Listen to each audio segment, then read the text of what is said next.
Well, it's a great morning to be in church. And if you're a father this morning, I was telling the girls yesterday, I was like, sometimes when you're walking through a book of the Bible, you kind of know what's coming up preaching. And when we get to these occasions where we celebrate rightfully different roles that we have been given by God and that are performed, being a dad, being a father is one of them, that we kind of take a little time just to maybe set our minds and hearts on what would God speak to the fathers. And so I was wrestling through some scriptures this morning, and when you wrestle through them and God puts on your heart a message to give, sometimes you're second guessing, is this just me saying this? Am I going to get in trouble by preaching this message to the dads? But I think dads, if you're here this morning, you just give me the straight truth. Don't cut it down with water it down. Just give it to me. It's easier to deal with it that way.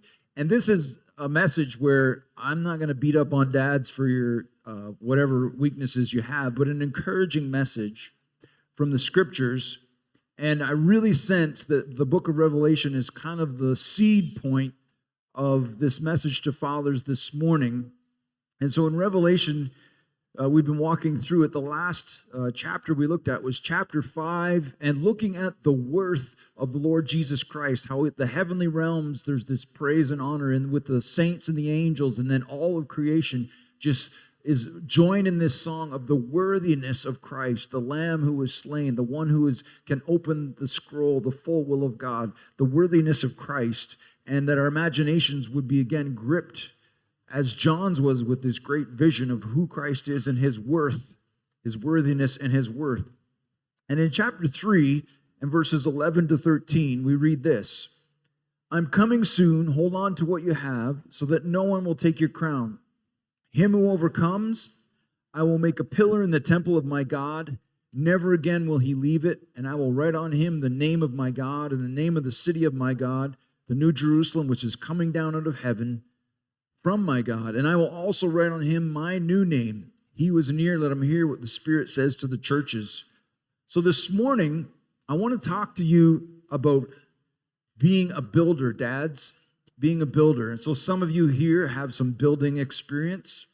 And I want to talk to you this morning about being a builder, and not just being a builder, but becoming part of a building by giving yourself over to Christ and being a builder. And so in chapter 5, we looked at this idea of the worth of Christ and this question of, is he worth it? Is Christ worth giving him all of the glory and honor and praise, giving him the best of our lives, the sacrifices of worship, of thanksgiving, of praise? Is he worth it?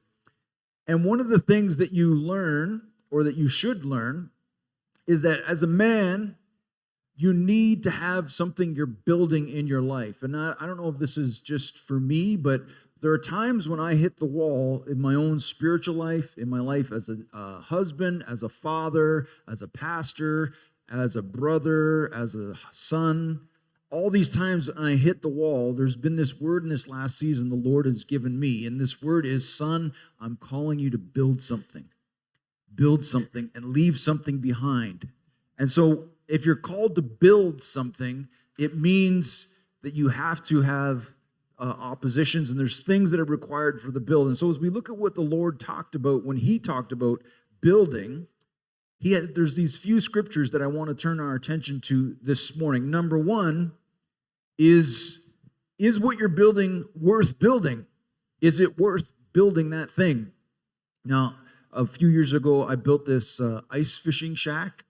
And I built it out of this nice pine wood that James had given me.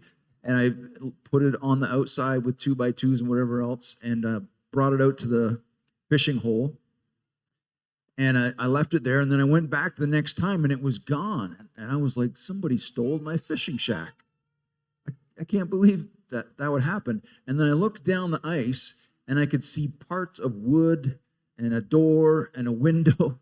There had been this huge windstorm, and I didn't peg down the fish hut, and the windstorm tumbled the whole fish shack until it was just pieces across the ice. And I was like, all of that time, and it just wasn't worth it to build that thing, because it was gone in an instant when the wind took it, building it. And so you have to discern, fellas, you have to discern if what you're going to build is worth it, because no man wants to build something that is not worth it. It's just not worth your time to build this.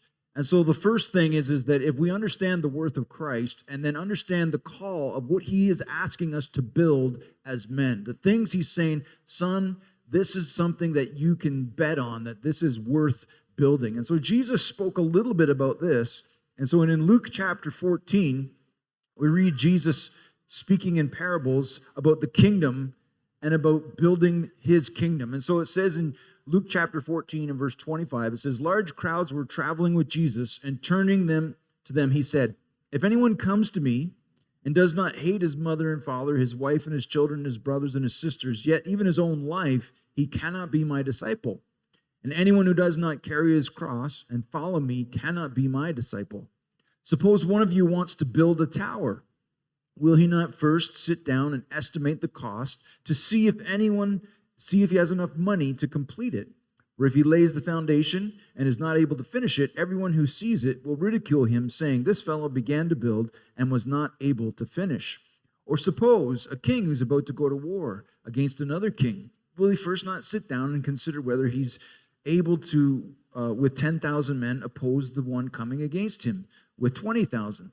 If he's not able, he will send a delegation while the other is still a long way off and will ask for terms of peace.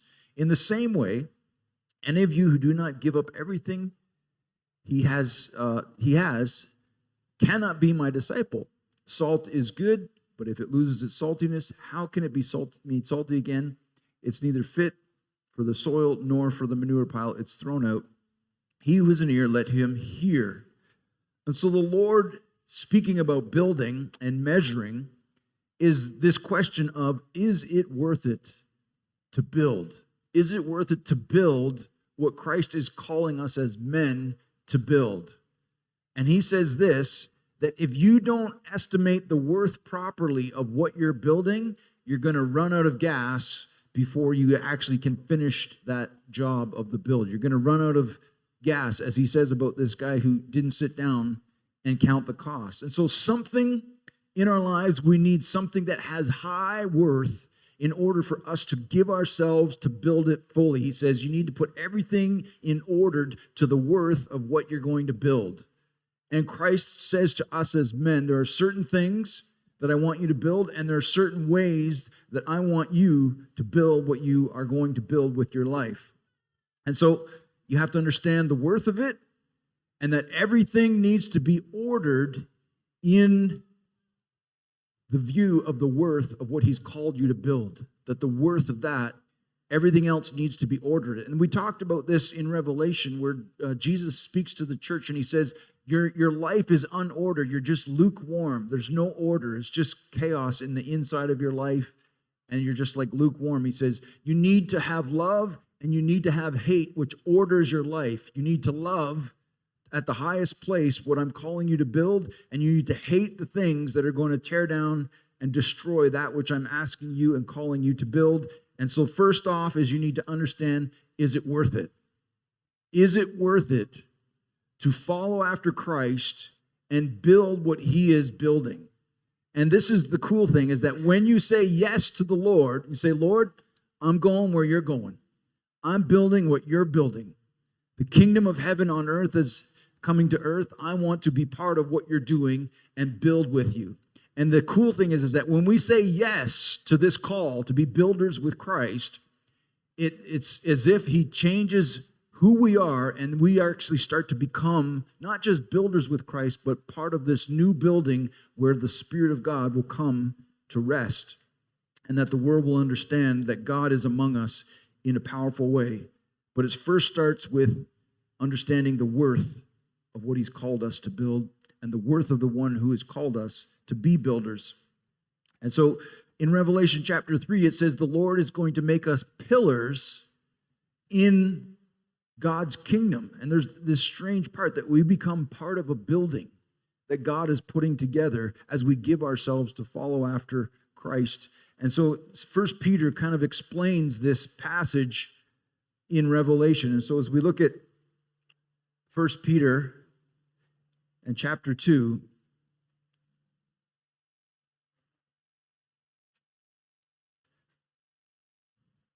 This is what we read. 1 Peter in chapter 2. Sorry, I didn't put my marker in there. 1 Peter chapter 2 and verses 4 to 8. It says this, as you come to him, the living stone rejected by men, but chosen by God and precious to him, you also, like living stones, are being built into a spiritual house to be a holy priesthood, offering spiritual sacrifices acceptable to God through Jesus Christ. For in Scripture it says, see, I lay a stone in Zion, a chosen and precious cornerstone, and the one who trusts in him will never be put to shame. Now to you who believe, this stone is precious, but to those who do not believe, the stone the builders rejected has become the capstones, and a stone that causes men to stumble, and a rock that makes them fall.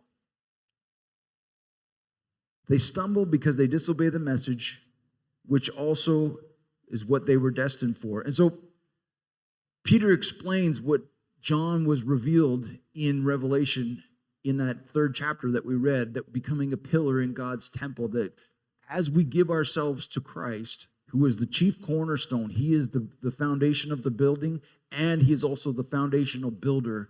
And we give ourselves to his calling where he says, son, follow me, come build. And then it says we get placed on that stone, and what happens is this beautiful temple comes, and the Spirit of God comes to rest inside of that temple, and it starts to fill up the earth with God's glory, with his purposes, with his power. And so God is looking for men who will respond to the call of his Son, the chief cornerstone and the chief builder, and he says, come, will you build with me? Will you build with me? And so this morning, these few passages really lead up to the main part of the message, which we find in a book in the Old Testament called the book of Nehemiah. And just to give a little bit of background on this book, for those of you who haven't read the book of Nehemiah, Nehemiah is a story where God's people, the Israelites, have disobeyed him, and this tyrant king comes in from Babylon, destroys all of the city of Jerusalem, the capital city of God's people, takes people captive as slaves. And so Nehemiah gets taken away as a slave into Babylon, and he's in Babylon as the king's slave, and he approaches the king with a request that he would let him go back and rebuild his ruined and burnt out city. And the king has mercy on Nehemiah because he likes him, and he says, go and do that. Go and rebuild the city. And so Nehemiah is a builder, and he's almost this unsuspecting builder. And this is the neat thing. When the Lord called his disciples to himself, and we read in Revelation that there's 24 elders, and we suspect that it's the 12 tribes of Israel, but it's also the 12 foundational apostles that God is building this great temple through. And so we see in Nehemiah that he's called to rebuild this city that has been destroyed by an invading army. And so what I wanted to do in Nehemiah, and this is what I sense that the Lord is speaking to the men today, is this question. What motivates someone who's going to build for God? What are the things that are not only our motivators, but our kind of foundational things that if you're going to build for God, these are the things that he is going to build in you and through you. And so I wanted to look at some virtues of God's builder. And by God's mercy and grace as men, we will attain this great calling through hearing what he would say to us through Nehemiah, who was this builder, rebuilder of a broken down city, rebuilding for the glory of God. And so what motivates God's builder? So let me just read a little bit of the story so you understand. And it's a fascinating story. It's one of my favorite Old Testament stories of Nehemiah, the builder. And so we'll read starting in chapter 2, and then we'll go to 5, and then we'll just do a few touch points from this story. It says, in the month of Nisan, in the 12th year of King Xerxes, when wine was brought for him, I took the wine and gave it to the king. And I had not been sad in his presence before. So the king asked me, why does your face look so sad when you are not ill? This can be nothing but sadness of heart. I was very much afraid, but I said to the king, may the king live forever. Why should my face not look sad when the city where my fathers are buried lies in ruins and its gates have been destroyed by fire?" The king said to me, "What is it you want?" And then I prayed to God of heaven, and I answered the king, "If it pleases the king, and if your servant has found favor in his sight, let him send me to the city in Judah where my fathers are buried, so that I can rebuild it." And then the king, with the queen sitting beside him, asked me, "How long will your journey take, and when will you get back?" It pleased the king to send me.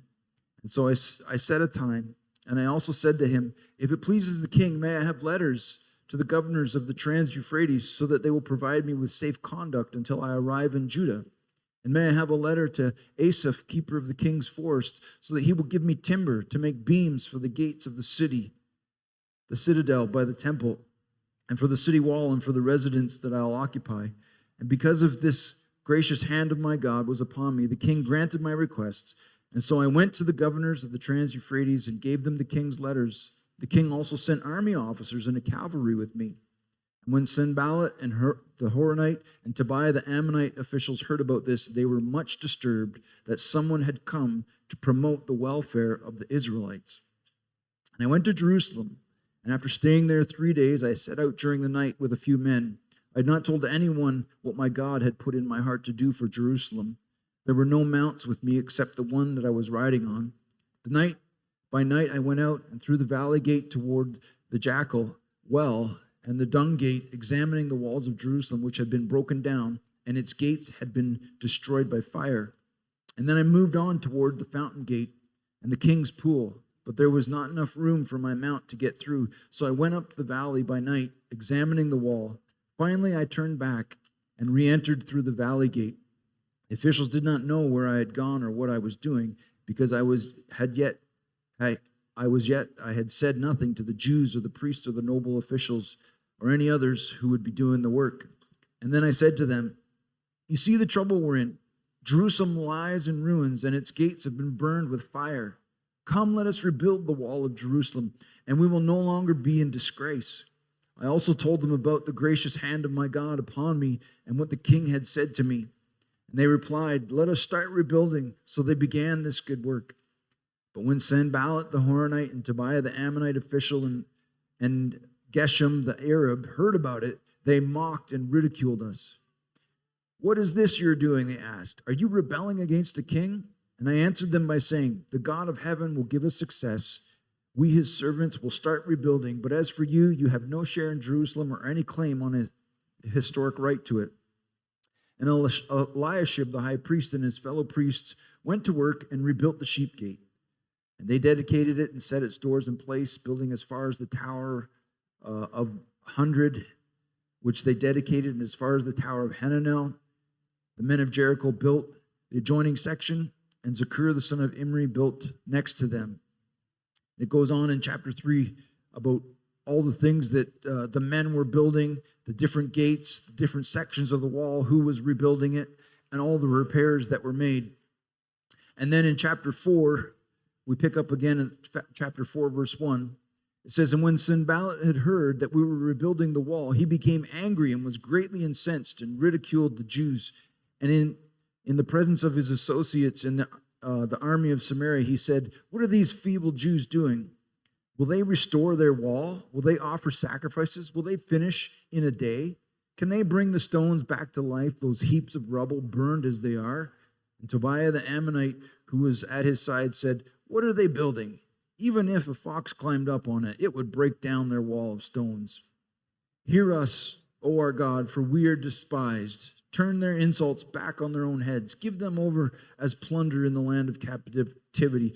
Do not cover up their guilt or blot out their sins from your sight, for they have thrown insults in the face of the builders.'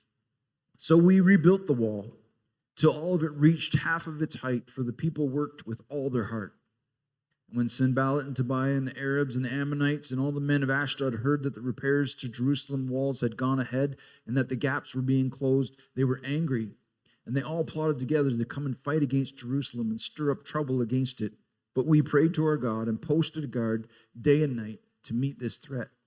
Meanwhile, the people in Judah said, 'The strength of the laborers is giving out, and there's not so much rubble that we cannot rebuild the wall.' Also our enemies said, 'Before we know it or see us, or see us, we will be right there among them and will kill them and put an end to their work. And when the Jews who lived near them came and told us 10 times over, wherever you turn, they will attack us. Therefore, I stationed some of the people behind the lowest points of the wall at the exposed places, posting them by families with the swords and spears and bows. And after I looked things over, I stood up and said to the noble officials and the rest of the people, don't be afraid of them. Remember the Lord, who is great and awesome, and fight for your brothers and your sons and your daughters and your wives and your homes. When our enemies heard that we were aware of their plot and that God had frustrated it, we all returned to the wall, each to his own work. From that day on, half of the men did the work, while the other half were equipped with spears, shields, and bows and armor. And the officers posted themselves behind all the people of Judah who were building the wall. Those who carried materials did their work with one hand and held a weapon in the other, and each of the builders wore his sword at his side, and he worked. But the man who sounded the trumpet stayed with me. And then I said to the nobles, officials, and the rest of the people, the work is extensive and spread out, and we are widely separated from each other along the wall. Whenever you hear the sound of the trumpet, join us there, and our God will fight for us. And so we continued the work, with half of the men holding spears from the first light of dawn until the stars came out. And at that time, I also said to the people, have every man and his helper stay inside Jerusalem at night, so they can serve as guards by night and workmen by day. Neither I nor my brothers, nor the men, nor the guards with me took off our clothes, and each of us had his weapon, even when he went for water. And now the men and their wives raised a great outcry against the Jewish brothers. Some were saying, we and our sons and daughters are numerous. In order for us to eat and stay alive, we must get grain. Others were saying, we are mortgaging our fields and our vineyards and our homes to get grain during the famine. And still others were saying, we have had to borrow money to pay the king's taxes on our fields and vineyards. And although we are of the same flesh and blood as our countrymen, and though our sons are as good as theirs, yet we have to subject our sons and daughters to slavery. Some of our daughters have already been enslaved, but we are powerless because our fields and our vineyards belong to others. When I heard their outcry and these charges, I was very angry, and I pondered them in my mind and then accused the nobles and officials. I told them, you're exacting usury for your own countrymen. So I called together a large meeting to deal with them and said, as far as possible, we have brought back our Jewish brothers who were sold to the Gentiles. And now you are selling your brothers only for them to be sold back to us? They kept quiet because they could find nothing to say. And so I continued, what are you doing? It's not right. Shouldn't you walk in the fear of our God to avoid the reproach of our Gentile enemies? I and my brothers and my men are also lending the people money and grain. But let the exacting of usury stop. Give back to them immediately their fields, their vineyards, their olive groves and houses, and also the usury you are charging them, the 100th part of the money, grain, new wine, and oil. We will give it back, they said. We will not demand anything more from them. We will do as you say. And then I summoned the priests and the nobles and the officials that take an oath to do what they had promised. I also shook out the folds of my robe and said, in this way, may God shake out of his house any possessions, every man who does not keep this promise. So may such a man be shaken out and emptied. And at this, the whole assembly said, amen, and praised the Lord. And the people did as they had promised. Moreover, from the 20th year of King Xerxes, when I was appointed to be their governor in the land of Judah, until this 32nd year, 12 years, neither I nor my brothers ate the food allotted to the governor. When we look at this story of Nehemiah, there's a few parts that I want our attention to turn to. Guys, this story, I really sense that the Lord wants to use this story in our lives. I know he wants to use it in my life. What motivates God's builders? We read in Nehemiah that one of the first things that motivates him is that his heart is broken. And as he says to the king, he says, the city where my fathers are buried lies in ruin. One of the things that the Lord wants to fill our hearts with is honor. Nehemiah's heart is broken that the city that was built by his forefathers was brought down to rubble, and the honor that they deserved was missing. And so honor is one of these things that motivates God's builders, as we read in chapter 2, the beginning of chapter 2. Honor, love. You can write these down, these qualities of God's builder. Honor, love. Nehemiah in chapter 4, in verse 14, it's one of the main passages in this story. He says this, "After I looked things over, I stood up and said to the nobles, officials, and the rest of the people, 'Don't be afraid of them. Remember the Lord, who is great and awesome, and fight for your brothers, your sons, and your daughters, your wives, and your homes.'" He's appealing to the love in their heart of what God has given them. God has given you your family. Fight for your brothers, your sons, your daughters, your wives, and your homes. Let that love motivate you to become a builder of what God is calling us to build. So he says he's appealed to with honor. He appeals to the others with love. And then as the passage we just read in chapter 5, he is motivated by freedom. Freedom. We know what the Lord said. It was for freedom that Christ has set us free. And Nehemiah's heart, being a builder, is motivated by freedom. So when he hears of his countrymen being enslaved again by high debt, interest, usury, he's incensed, and he calls out to those ones who are enslaving them with those debts. He's saying, it's not right. You're doing this to your fellow brothers. You're making them slaves again. And his heart is towards the freedom of his people. He's motivated. We didn't come out of slavery just for us to go back into slavery and for you to own your brother's stuff by the interest that's accruing in a difficult time. And so his heart is motivated by freedom. It's motivated by honor, by love, by freedom. It was funny this week listening to the radio. I was listening, and the song Bobby McGee by Janis Joplin, there's that line, "Freedom's just another word for nothing left to lose." It's like, yeah, not really. Or this phrase that freedom isn't free, it costs something. Freedom isn't free, it costs something. He's motivated by the freedom of his brothers.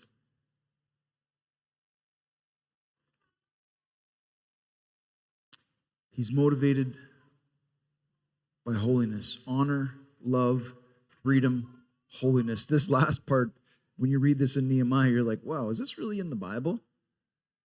Yeah, it's in there. In chapter 13, we see the fire of holiness in Nehemiah's heart. Chapter 13 and verse 23, it says, "Moreover, in those days I saw men of Judah who had married women from Ashdod, Ammon, and Moab, and half of their children spoke the language of Ashdod, or the language of one another, or the other peoples, and did not know how to speak the language of Judah.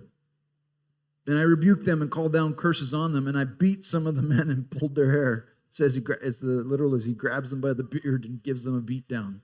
It's like, okay, that's kind of the job description of the man of God. It's like, I didn't get that in my pastoral job description. When things go south, grab them by the beard and give them a beat down. And Nehemiah does this. It says, "I rebuke them. You're not to give your daughters in marriage to their sons, nor are you to take their daughters in marriage of your sons yourself. Was it not because of marriages like this that Solomon, king of Israel, sinned? Among the many nations there was no king like him, and he was loved by his God, and God made him king over Israel. But even he was led into sin by the foreign women. Must we hear now that you too are doing all this terrible wickedness and are being unfaithful to our God by marrying foreign women?" He goes on to say, and you can see this fire of holiness in Nehemiah's heart.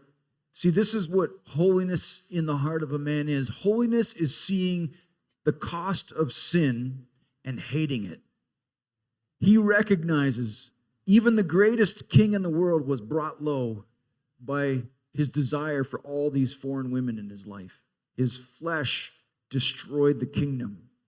And Nehemiah sees this and he says, don't you understand? This is how we ended up in slavery the first time.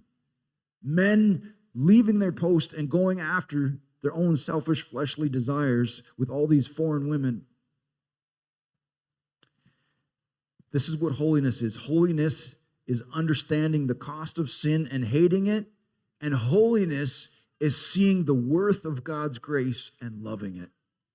These are the guardrails of holiness. Seeing the cost of sin and hating it, seeing the worth of God's grace and loving it.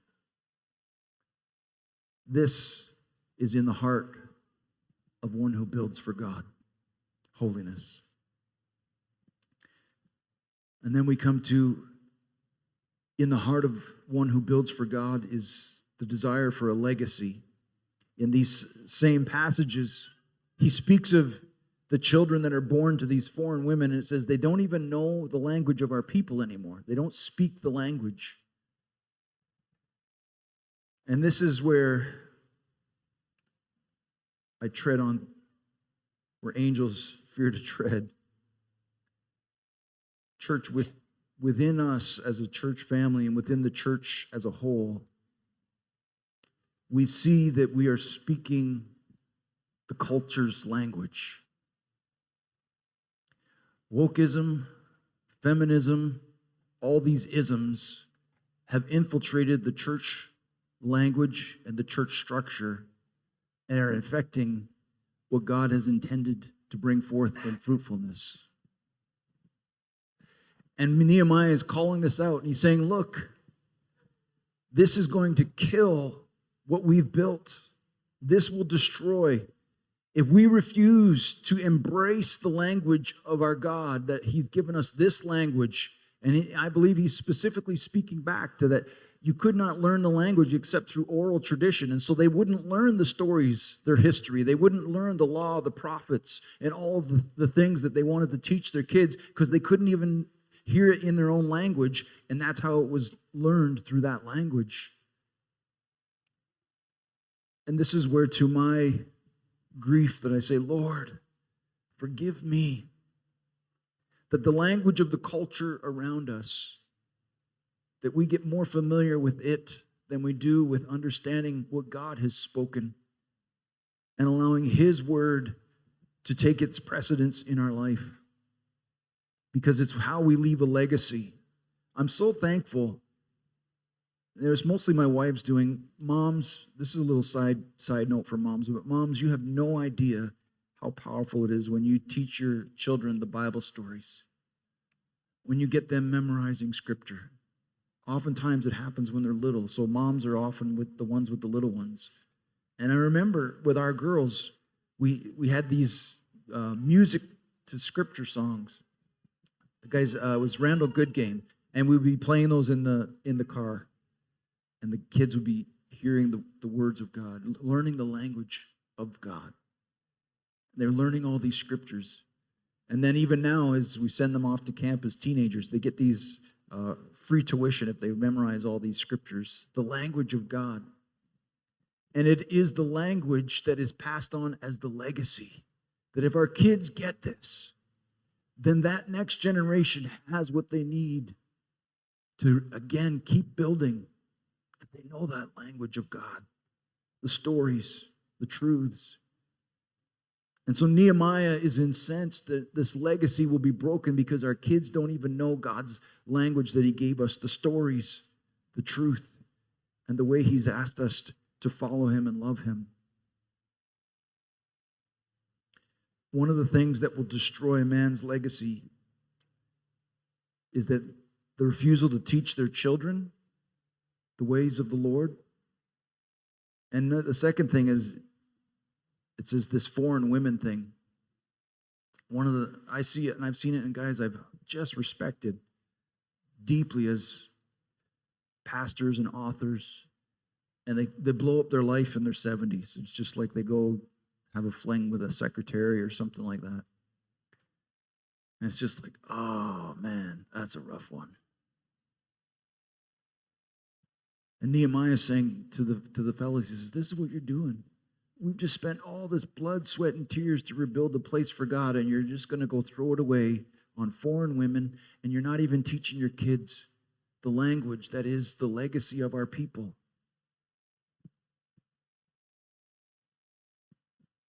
What motivates God's builder? Honor, love, freedom, holiness, legacy. Paul writes in Ephesians chapter 5, this is the passage that you get most of your Father's Day messages out of because it has to do with being a husband and being a father.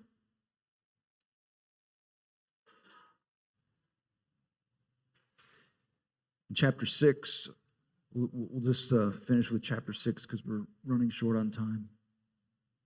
Children, obey your parents in the Lord, for this is right. Honor your father and mother, which is the first commandment with a promise, that it might go well with you, that you might enjoy long life on the earth. Fathers, do not exasperate your children. Instead, bring them up in the training and instruction of the Lord. The two things that Nehemiah is saying is going to destroy the legacy. He says, one, the foreign women, they're going to bring this place down. And then two is we're not passing on to our kids what God gave us, the language, what he speaks. And Paul says this, train up your children in the ways of the Lord, that they know that voice through the stories and through the scriptures that God has given us. Train your children. Before I get to this last quality of God's builder, we started out with honor, love, freedom, holiness, and legacy. And lastly, I want to land on fraternity. Fraternity. But before we get there, you might be saying, Pastor, but you don't know where God's called me to build. You don't understand what my home life is like. I understand what you're saying, but I'm in a situation where maybe you're married to somebody and the world's language is just infiltrated them in a way where it's just like, wow. You try to build and something gets torn down as you're trying to build.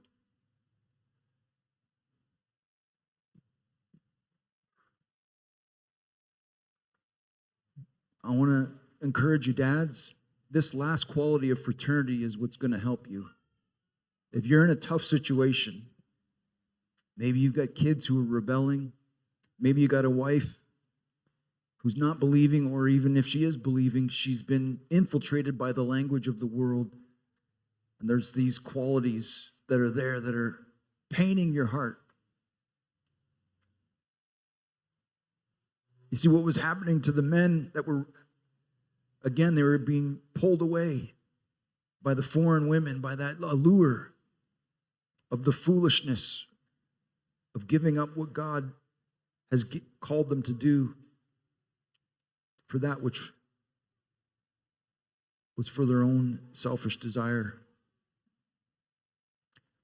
Dads, I want to tell you this. God's not going to judge you on your wife's obedience. He won't. And I know there's seasons in marriage too. Sometimes in marriage, it's just like you just can't get on the same page. And you're still trying to build. You're still trying to go forward.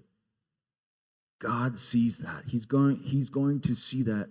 And not only he's going to see your obedience, but he is designed that you don't do it alone. Guys, this is where I sense this next season of our church is going to be a season where God is raising up men to lead, but also raising up men to be there for each other. Because we live in a world that's saturated by the language of the enemy.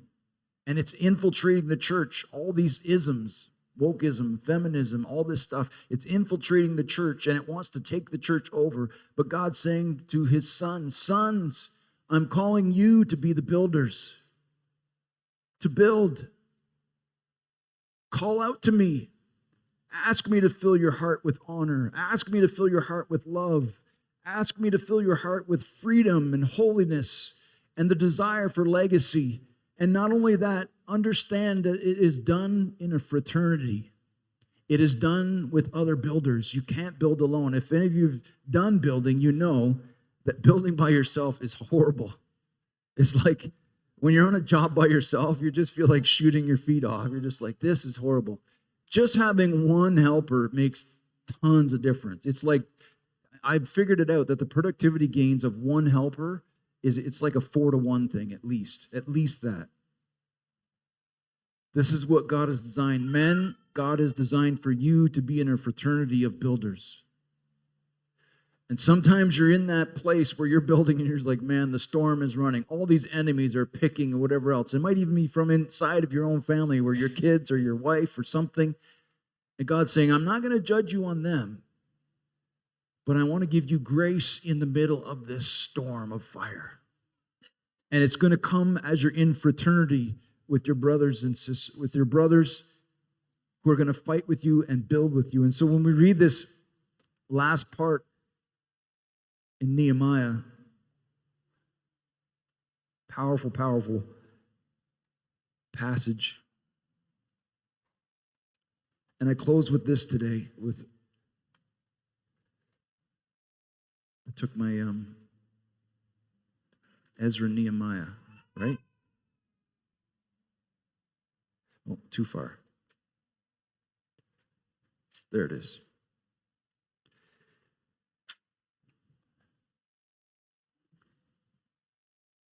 Fraternity. We read in chapter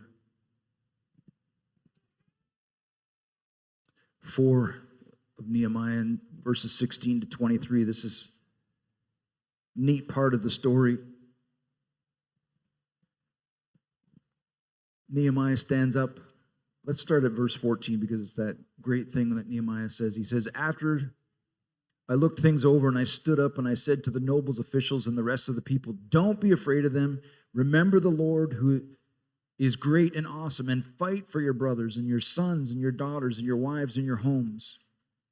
When our enemies heard that, they were aware of the plot, that God had frustrated it, and we all returned to the wall, each to his own work. And from that day on, half the men did the work, while the other half were equipped with spears, shields, bows, and armor. And the officers posted themselves behind all the people of Judah who were building the wall. And those who carried materials did their work with one hand held on the weapon, and the other of each of the builders wore his sword at his side and worked. And the man who sounded the trumpet stayed with me. And then in verse 21, and so we continued the work, with half of the men holding the spears from the first light of dawn until the stars came out. And at that time I also said to the people, have every man and his helper stay inside Jerusalem at night so that they can serve as guards by night and workmen by day. And neither I nor my brothers nor my men or the guards with me took off our clothes. Each had his weapon and even went when they went for water. Do you notice the theme here? The circumstance is rough. There's mockers, there's enemies, there's fighters, and it says half of the guys were building, half of the guys were ready to fight.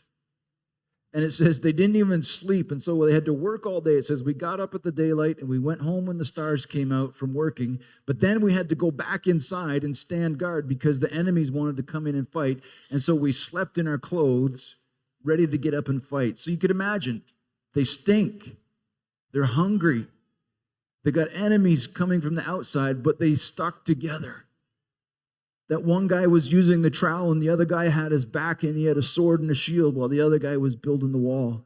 It was a fraternity, and they endured and rebuilt this great, beautiful city. Man, I want to tell you something. If you do not have men in your life who are building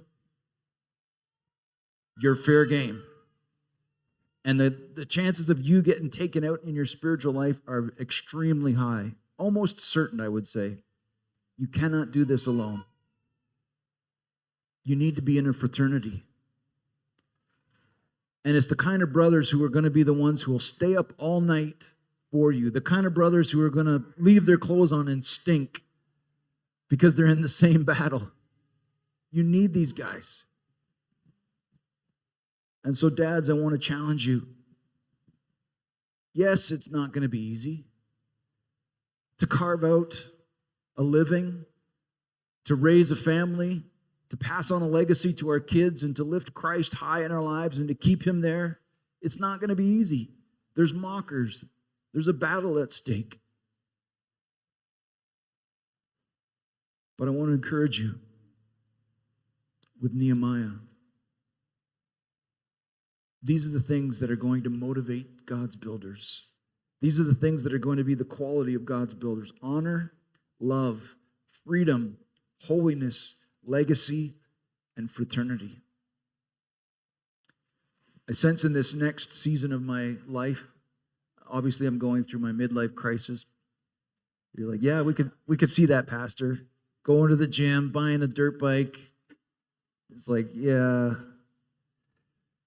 At 50, it's like, I know it's dumb. It's one of those things where it's like,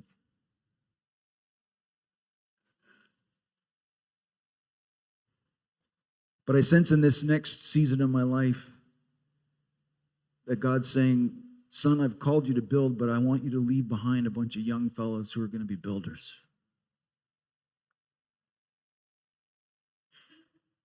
So I want to say, Lord, help me. By the grace of God, will you put honor in my heart? Will you put love for my family and my community and my church? Will you put the fire of freedom in my heart to see those who are enslaved by sin and not just watch as they get dragged down by it? Lord, would you put the fire of holiness in my heart that I see the cost of sin and I hate it, and I see the worth of grace and I love it? Lord, would you put in my heart the desire to leave a legacy that I don't get hamstrung on the last leg of my race? And God, would you give me a fraternity of builders? Now, as a middle-aged man, or maybe even past that, of young builders. And I think a lot of young guys are looking for this. They're like, I don't even know where to start with life. I'm surrounded by all these isms. I go to work and HR Sally is on my case. It's like it's just a hard place.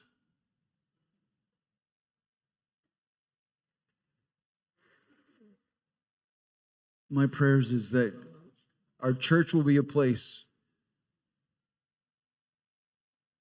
where there's a fraternity of builders. We're going to say, we're going to build. It doesn't matter what the world throws at us. It doesn't matter if our kids are going to try to get in the way. It doesn't matter if our wives are going to get in the way. We're going to build. Because there's something worth building and there's a king worth building for. He's worthy.